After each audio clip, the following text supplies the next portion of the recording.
Bonjour à tous, on va du coup commencer cette... oui.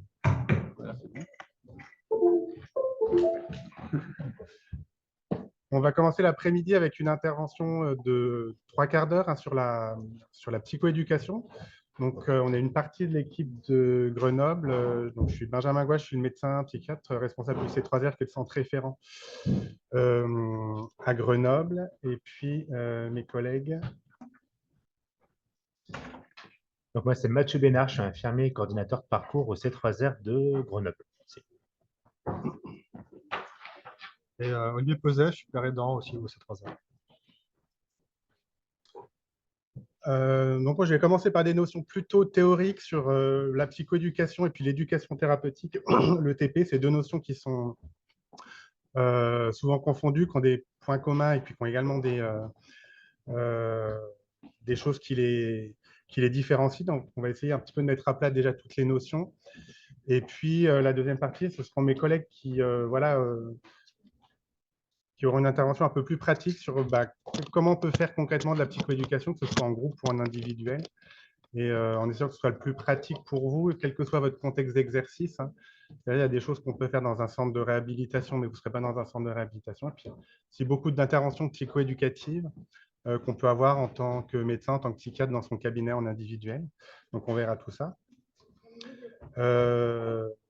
Donc, on commence par la définition de la psychoéducation.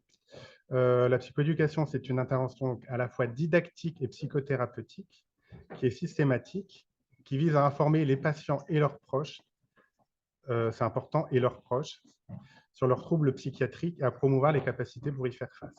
Donc ça s'adresse principalement aux personnes qui présentent des troubles psychiques chroniques, dans le but non pas d'améliorer le traitement de la maladie, du trouble en lui-même, hein, mais c'est, comme on le dit, les capacités pour y faire face. Donc le but, c'est quand même d'augmenter les ressources de la personne, et développer également l'autonomie. Pour être plus précis, on peut développer ce concept en trois aspects. En fait, hein, la psychoéducation, elle comporte trois volets, trois aspects, trois dimensions. Une dimension pédagogique, une dimension psychologique et une dimension comportementale. Donc, une dimension pédagogique, on ne peut pas s'en passer, mais c'est nécessaire, mais pas du tout suffisant. Hein. C'est le contenu de l'information qu'on peut donner sur le trouble en lui-même, sur la manière de le traiter, de le prendre en charge. Et ça, en fait, c'est ce qui pourrait être fait, y compris sans développer des soins personnalisés. Mais également l'aspect psychologique, notamment pour s'adresser aux personnes qui peuvent connaître une redéfinition de soi, c'est dans le cadre de leur processus de rétablissement. Et puis, il y a toute la question de la gestion des émotions, la question de l'insight, la question des représentations de la maladie, etc. Et puis, le volet comportemental, c'est pour insister sur le fait que au-delà de développer un savoir, donc l'aspect didactique, il y a la question du savoir-faire et des savoir-être. Donc, comment faire avec sa maladie, avec son trouble, avec le handicap fonctionnel, comment communiquer sur ces aspects-là à ses proches, aux professionnels de santé. Alors, tout ça, c'est des aspects comportementaux aussi qui sont inclus dans la psychoéducation, qui ne se limitent pas à simplement un aspect pédagogique. Ce n'est pas une conférence, ce n'est pas un groupe de parole. L'ETP, donc c'est l'éducation thérapeutique du patient. Elle est définie depuis 2007 par l'HAS hein, comme étant une intervention qui vise à aider les patients à acquérir ou maintenir les compétences dont ils ont besoin pour gérer au mieux leur vie avec une maladie chronique. Donc l'éducation thérapeutique du patient n'a pas du tout été développée spécifiquement pour la psychiatrie, hein, mais pour les maladies chroniques dans tous les domaines.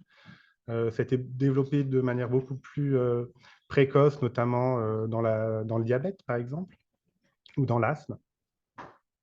Et puis, donc les finalités de l'ETP sont l'acquisition et le maintien donc, de compétences d'auto-soin et la mobilisation ou l'acquisition de compétences, on dit d'adaptation, on dit aussi compétences psychosociales, s'appuyant sur le vécu et sur l'expérience antérieure du patient.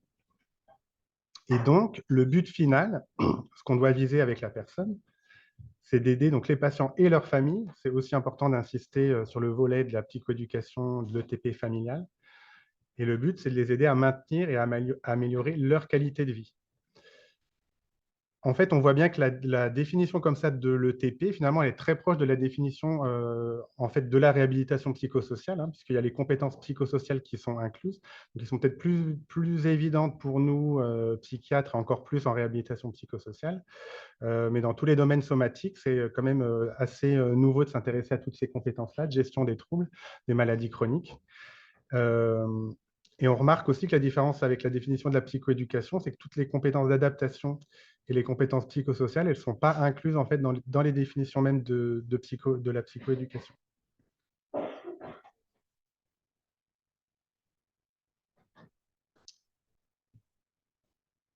Donc en fait, l'ETP, l'éducation thérapeutique, il y a une démarche qui est très complète, qui est définie en fait toujours par l'HAS en 4 étapes. Et en fait, c'est un processus continu, dynamique et même circulaire, en fait, puisqu'après avoir fait ce cycle-là, il faut s'assurer que la personne n'ait pas de nouvelles demandes, de nouvelles attentes. Donc, la première étape en ETP, et en général, on fait de la psychoéducation sur les modalités d'ETP, d'éducation thérapeutique, avec ce modèle-là. Donc, le premier temps, il est absolument essentiel, c'est ce qu'on appelle le bilan éducatif partagé. On dit BEP pour faire plus court, et on voit également le terme de diagnostic éducatif, que personnellement j'aime moins, parce que le terme diagnostic en fait, nous ramène vers des aspects un petit peu plus médicaux, alors que on est plutôt dans une forme d'horizontalité dans l'ETP. Donc, le bilan éducatif partagé, il cherche à connaître le patient, identifier ses besoins, ses attentes, sa réceptivité à la proposition de l'ETP, appréhender les différents aspects de la vie et de la personnalité du patient, évaluer ses potentialités, prendre en compte ses demandes et son projet, appréhender la manière de réagir qu'a le patient à sa situation et à ses ressources personnelles, sociales et environnementales. Donc, en fait, c'est un très gros travail en soi, hein. Il faut vraiment prendre le temps qu'il faut pour avoir toute cette étape. Ça prend parfois, pour ne pas dire souvent, plus qu'un seul rendez-vous. Parfois, c'est une démarche en soi qui peut prendre voilà, plusieurs rendez-vous pour avoir en fait tout ce… C'est une forme de diagnostic, hein, mais c'est un diagnostic à rien d'un diagnostic médical. C'est ben voilà, que sait la personne de sa situation, comment elle se représente sa situation, suivant son propre point de vue, et dans tous ces aspects qui ne sont pas uniquement purement médicaux. Qu'est-ce qu'elle a comme attente, qu'est-ce qu'elle a comme priorité, comment elle voit les choses. Et tout ça, on n'a pas forcément le réflexe de le faire. Et quand on le fait, bah, du coup, la personne aussi est plus en confiance, elle voit qu'on s'intéresse à sa situation, à ses demandes, à ses priorités. Derrière, ça oblige aussi à répondre aux attentes de la personne. Donc ensuite, on est censé développer un programme personnalisé où on convient avec le patient des compétences à acquérir au regard de son projet, pas au regard d'un agenda médical, des objectifs médicaux et des priorités. Donc, on dit qu'on convient ensemble, hein, le verbe de convenir, il colle parfaitement à la démarche ETP. Ensuite, on planifie et on met en œuvre les séances de TP en elles-mêmes, qui en fait sont individuelles ou collectives ou en alternance. Le but n'est pas simplement de vérifier les bonnes indications à un programme groupal qu'on peut avoir, hein, c'est d'avoir vraiment le diagnostic de la situation de la personne et ensuite on y répond de manière individualisée. Parfois, ce qu'on a préconçu ne correspond pas exactement aux attentes de la personne, donc le but du BEP, c'est que ça le soit en fait. Et enfin, à l'issue de toute la démarche d'éducation thérapeutique, on réévalue à nouveau, on fait un bilan éducatif partagé qui est en fait post-intervention, pour vérifier ce que la personne a acquis comme compétences, comme ressources, ce qu'elle sait, ce qu'elle a compris, ce qu'elle sait faire, ce qu'elle sait appliquer, dans les deux domaines, hein, les compétences d'auto-soin et les compétences psychosociales, ce qui lui reste éventuellement à acquérir, la manière dont la personne s'adapte à ce qui lui arrive, et puis éventuellement, il s'agit de proposer à la personne une nouvelle offre de TP qui tienne compte de ces nouvelles données. Parfois, il y a des choses que la personne n'avait même pas conscience qu'elle pouvait attendre d'un programme de TP, avant d'avoir fait une première séquence, en fait. Et en connaissant plus, ça ouvre de nouvelles possibilités, de nouvelles demandes. Donc ça, c'est très important. Et ensuite, on repart éventuellement par un bilan éducatif partagé, des séances, etc., pour un autre cycle avec d'autres objectifs, etc. Donc, si on doit proposer de manière très large, et pas que en réhabilitation, dans des centres spécialisés, je veux dire, de réhabilitation, de la psychoéducation, c'est finalement pour deux raisons. Il y a une raison plus de l'ordre de la philosophie des soins, hein, c'est développer l'empowerment, l'autonomie de la personne, c'est vraiment avoir une démarche, une posture beaucoup plus horizontale avec la personne. Et également, c'est pour des raisons plus scientifiques, c'est-à-dire que ça marche. Ça a été montré par plusieurs méta-analyses. Hein. Notamment, on arrive à diminuer de manière assez significative le nombre de rechutes, le nombre d'hospitalisations sur le court terme. Donc, rien que ça, c'est essentiel. Hein. La psychoéducation est beaucoup trop peu développée et il y aurait à gagner à ce niveau-là. On améliore l'observance au traitement, tout en sachant que l'observance ne peut absolument pas être une fin en soi. Le but, ce n'est pas juste l'observance, hein, je le rappelle, c'est la qualité de vie, c'est le fonctionnement. Donc, ça aussi, ça a également été évalué de manière positive. Ensuite, une autre méta-analyse plus centrée sur des interventions brèves pour des troubles psychiatriques sévères montre qu'on arrive à une diminution du taux de rechute et à une meilleure observance du traitement. Évidemment, comme je l'ai dit, ça ne suffit pas. Hein. Dans la démarche d'ETP, on s'intéresse à la qualité de vie de la personne. Mais en général, évidemment, on imagine bien que quand la personne est hospitalisée très régulièrement, puis qu'avec un programme d'ETP ou de psychoéducation, quand elle se connaît mieux, qu'elle maîtrise mieux sa vie avec son trouble et qu'elle est moins hospitalisée, in fine, ça améliore quand même grandement la qualité de vie.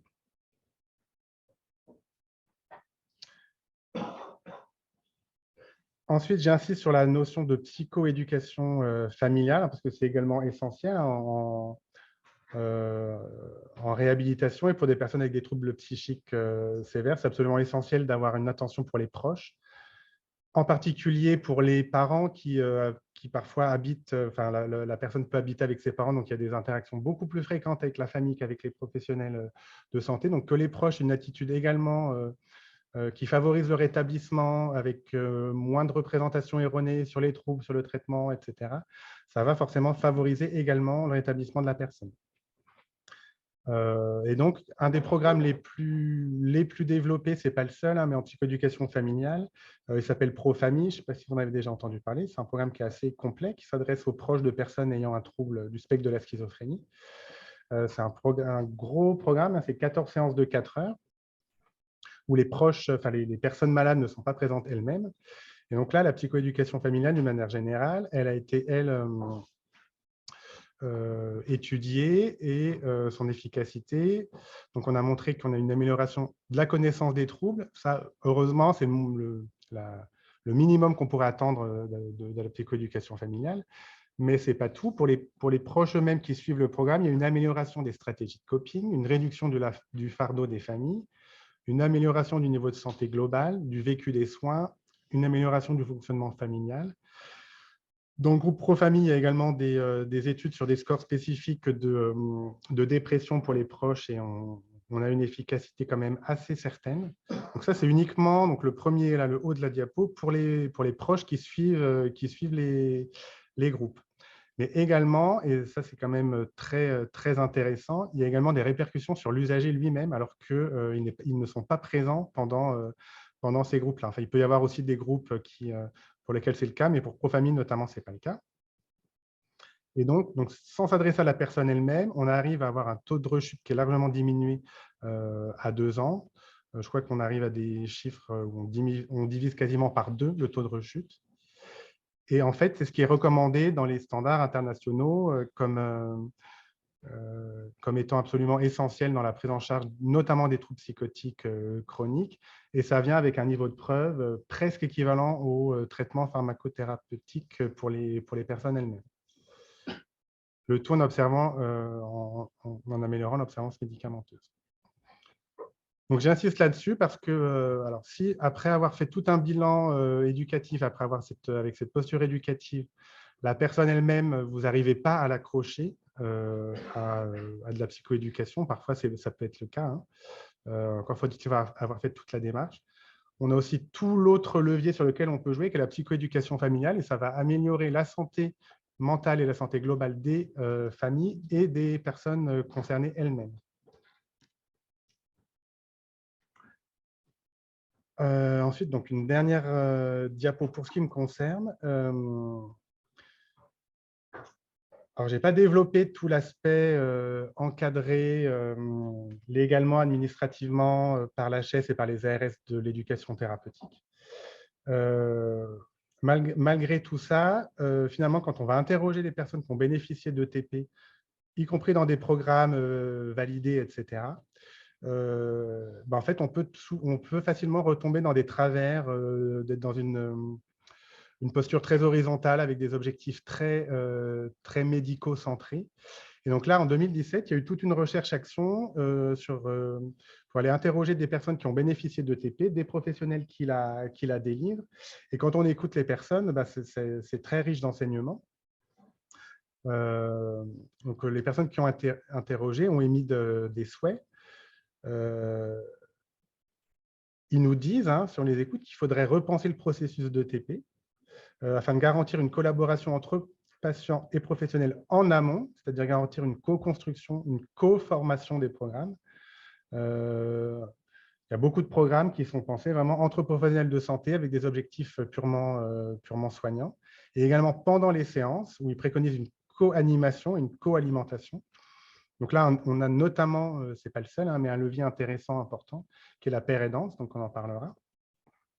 Et pour rentrer un peu plus dans les détails, voilà les recommandations qui sont ressorties de cette recherche-action.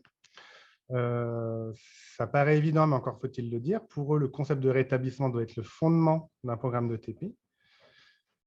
Il existe des programmes de TP où on n'entend même pas prononcer le terme de rétablissement, y compris en s'adressant à des personnes avec un trouble psychique chronique. Donc, ça paraît essentiel. Ça doit être la visée, ce qu'on doit viser.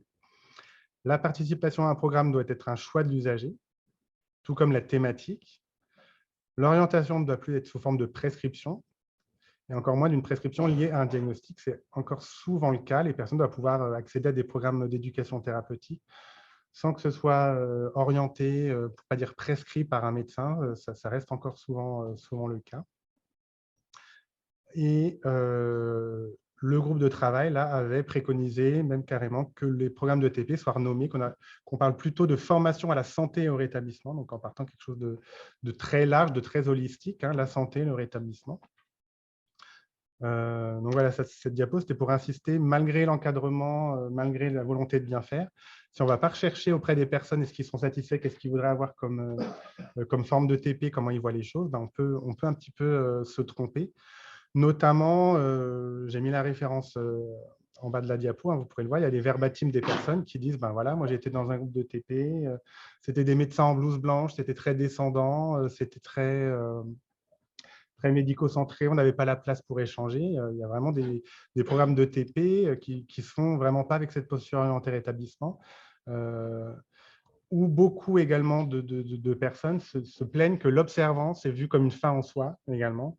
Donc, les personnes elles-mêmes, ce n'est pas leur attente, évidemment. Ils vont pouvoir le voir comme un levier. Mais vraiment, c'est important d'insister. Si on parle que du traitement médicamenteux, notamment, d'avoir des séances qui parlent du traitement comme levier du rétablissement, mais pas de parler d'observance en tant que telle, comme une fin en soi.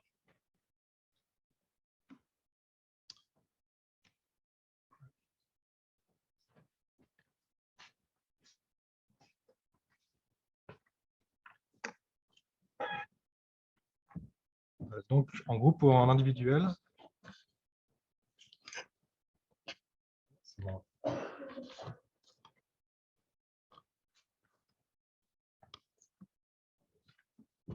Ça va être important de mettre ça en place le plus rapidement possible pour que la personne ait une meilleure compréhension de son propre mode de fonctionnement. Ça va être vraiment un facteur de rétablissement, de voir comment la personne elle-même fonctionne. L'idée de laisser la place à un partenariat entre l'usager et le soignant, il ne faut pas que ce soit quelque chose de complètement vertical qui part du soignant. Il y aura aussi l'idée de faire confiance aux capacités des bénéficiaires et aussi de faire preuve de souplesse et s'adapter à la personne, s'adapter au groupe aussi. Aussi, des fois, la forme du moment aussi, qui peut aussi changer pas mal.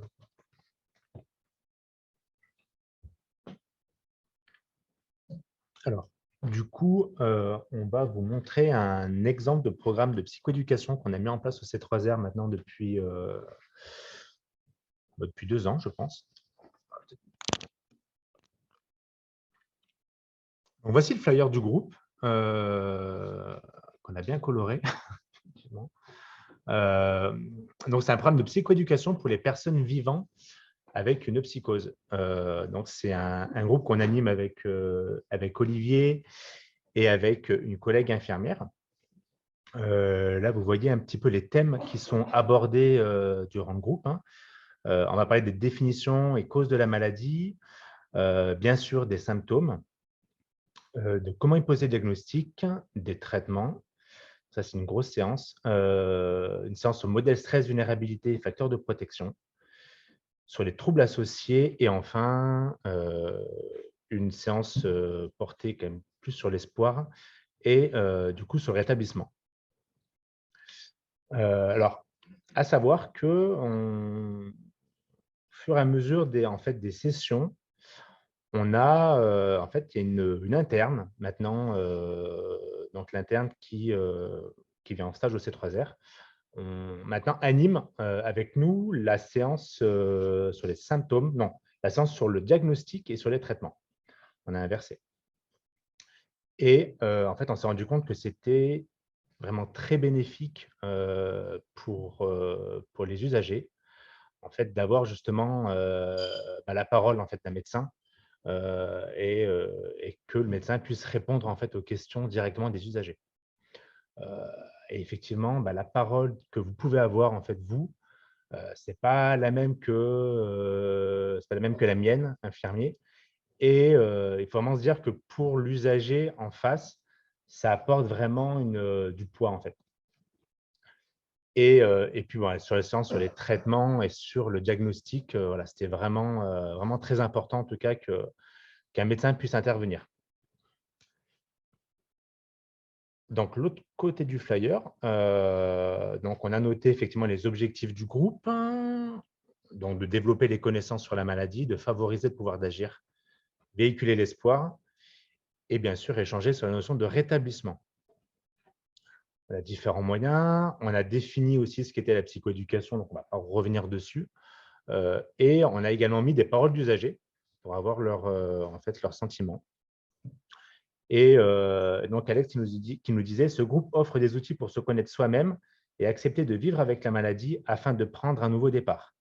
C'est un pas vers le rétablissement. » Et un autre usager qui nous disait « Moi, j'ai plus de facilité à penser ma vie avec la maladie. » Donc ça, c'est un outil d'intervention psychoéducative en collectif et qui fonctionne bien. Nous, on le met en place 3 fois par an au niveau du C3R. Et on tourne avec entre 6 et 8 usagers par session.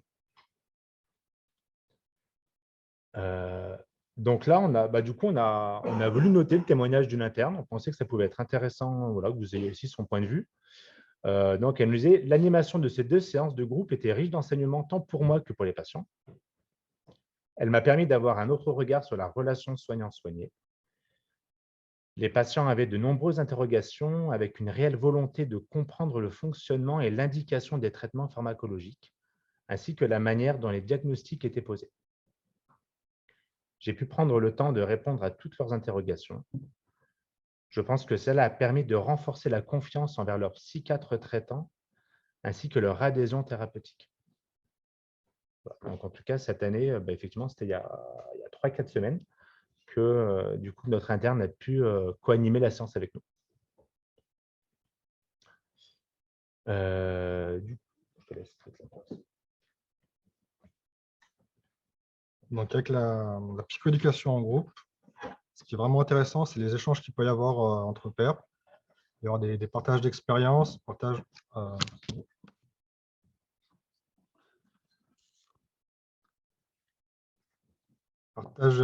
d'expériences, partage de stratégies de gestion des symptômes. Le participant il est plus seul face à la maladie, il est entouré. Des fois, en tant qu'animateur aussi, on peut se mettre en retrait puis laisser faire un petit peu à ce moment-là. Les séances vont être très adaptées aux participants et on va partir aussi de leur connaissance, qu'est-ce qu'ils ont déjà, leur façon de voir les choses. Et après, on peut s'adapter donc de manière très, très ETP. On met aussi des séances bonus au choix. Donc là, sur cette session, ça va être sur les automatisations. Et ça peut être aussi sur le dévoilement de soi, parfois.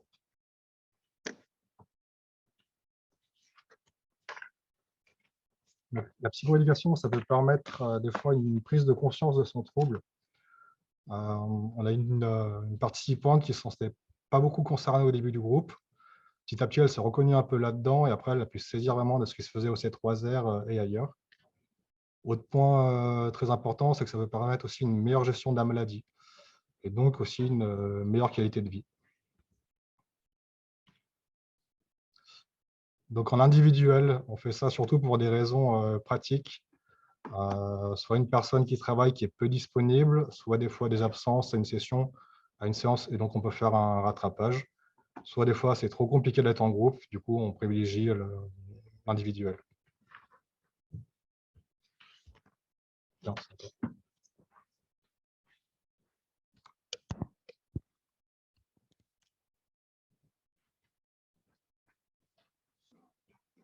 Du coup, en individuel, les outils que nous, on utilise et que vous pouvez aussi utiliser. Le premier, vous l'avez, je pense que vous connaissez déjà peut-être, qui est le plan de crise conjoint.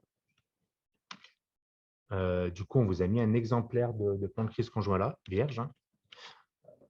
Donc, en fait, c'est un plan, c'est une démarche commune en fait, entre un usager et un proche et ou un personnel soignant. L'idée, c'est de pouvoir, c'est que la personne puisse repérer en fait, les signes précurseurs et les facteurs de risque d'une potentielle rechute, d'une éventuelle crise. Et pour cela, c'est aussi également comment elle peut faire lorsque les signes, un peu les prodromes apparaissent, comment faire pour justement essayer de calmer cette situation difficile. Donc, c'est un document recto verso voilà, qu'on peut faire avec l'usager sur une ou deux séances. Donc ça, c'est un document qui est quand même très intéressant, mais je pense que vous avez peut-être déjà entendu parler ou déjà pratiqué même. L'autre outil qu'on utilise qui fonctionne bien, c'est le modèle stress-vulnérabilité qu'on a un petit peu customisé, entre guillemets. Nous, en fait, ce qu'on fait, c'est qu'on imprime plusieurs exemplaires de ce type de document et les personnes, en fait, le remplissent elles-mêmes ou avec une aide extérieure, pourquoi pas. Hein. Et l'idée, c'est vraiment qu'elles puissent en fait trouver quels sont ses propres stresseurs, quelles sont les situations qui la mettent en difficulté. Alors, ça peut être, je ne sais pas, ça peut être, moi, c'est quand une personne va dire, c'est quand je prends les transports en commun, alors là, ça m'angoisse, ça me stresse terriblement, je sens que les symptômes commencent à devenir plus importants. D'autres, ça va être de prendre la voiture, de passer un examen. Donc voilà, la personne va lister tous ses stresseurs. Et de l'autre, c'est comment elle peut aussi contrebalancer ça avec des facteurs de protection. Et les facteurs de protection, il y en a en fait énormément. Hein. Donc, effectivement, tout ce qui est traitement médicamenteux, les traitements non médicamenteux. Pour d'autres personnes, ça va être de sortir leur chien 1 à 2 fois par jour. S'ils ne le font pas, ça ne va pas. Mais quand ils le font, ils se sentent bien mieux et ça calme le stress. Donc, les facteurs de protection, il y en a énormément. Et c'est un document qui fonctionne bien, qui fonctionne vraiment très bien parce que les personnes le mettent par écrit et du coup, s'en saisissent mieux. Donc, nous, c'est un document qu'on utilise pas mal. Ce document, on peut le faire à la fois, alors on peut le donner lors du groupe qu'on a vu tout à l'heure, on peut le donner au groupe ou on peut aussi le donner en individuel. Voilà. On a le choix.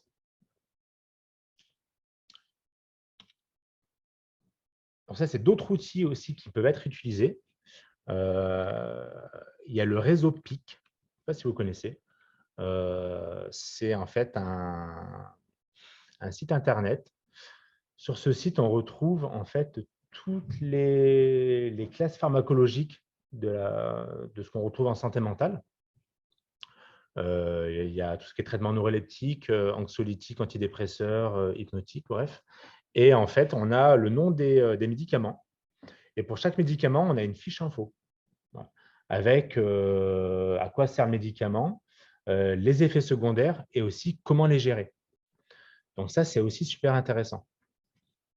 Là, je n'ai pas mis de diapo par rapport à ça. C'était assez compliqué, mais si vous pouvez aller faire un tour sur ce site, il est vraiment très, très bien fait. On s'aide aussi quelquefois d'un chevalet, le chevalet Pacte, du laboratoire Janssen, où là, c'est pareil. Alors, c'est pas mal parce qu'on a l'usager et l'intervenant, on a les mêmes pages, en fait. Et on peut suivre en même temps les grands domaines de la psychoéducation pour les personnes vivant avec une psychose. Et enfin, je pense qu'il y en a d'autres, on n'a pas tout mis. Il y a les fiches TIPP, traitement d'intervention précoce sur les psychoses. Et là, je vous en ai fait un exemplaire. Donc là, c'est une des nombreuses fiches. Il y a des grands domaines aussi dans les fiches. Des fiches sur les symptômes, des fiches sur les addictions, sur la prise de cannabis. Et ce qui est bien, c'est que c'est illustré et avec un petit texte, en fait, une espèce de vignette un peu clinique où la personne, en fait, qui est illustrée parle un petit peu de ses sensations. Donc là, c'était « je pète un câble », mais il y en a bien d'autres aussi sur la désorganisation, sur les symptômes positifs, symptômes négatifs. Et voilà, je dis aussi sur les addictions et également un gros domaine sur le rétablissement. Donc ça, on s'en sert aussi assez régulièrement. Pour ça, c'est plein d'outils qu'on va utiliser, nous, en psychoéducation en individuel et que vous pouvez aussi mettre en place si vous le souhaitez. Et donc, comme je vous l'ai dit, le groupe tout à l'heure, enfin, je ne sais pas si je l'ai dit d'ailleurs, mais Olivier Pérédan l'anime avec moi. Et du coup, je vais te laisser dire un peu la plus-value du Pérédan en psychoéducation. Donc, la plus-value du Pérédan d'avoir dans un groupe de psychoéducation, c'est de permettre de…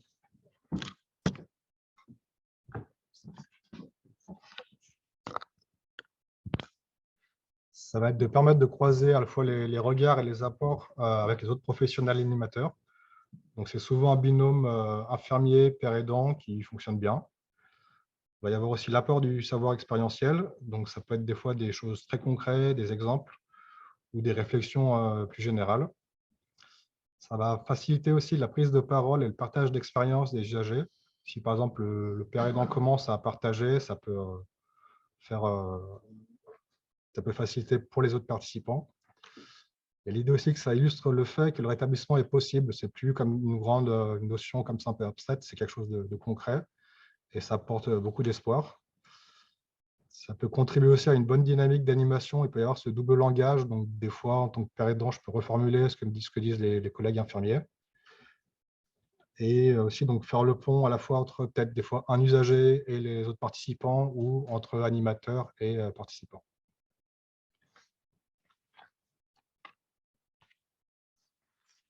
Du coup, sur la conclusion, donc c'est jamais trop tard pour en faire, ni jamais trop tôt. Après, en période de crise aiguë, c'est quand même compliqué. C'est des interventions qui favorisent l'espoir et le rétablissement. Et c'est très valorisant à animer. Déjà, ça marche. Voilà, c'est quelque chose qui fonctionne bien. Donc, ça fait plaisir de participer à ça.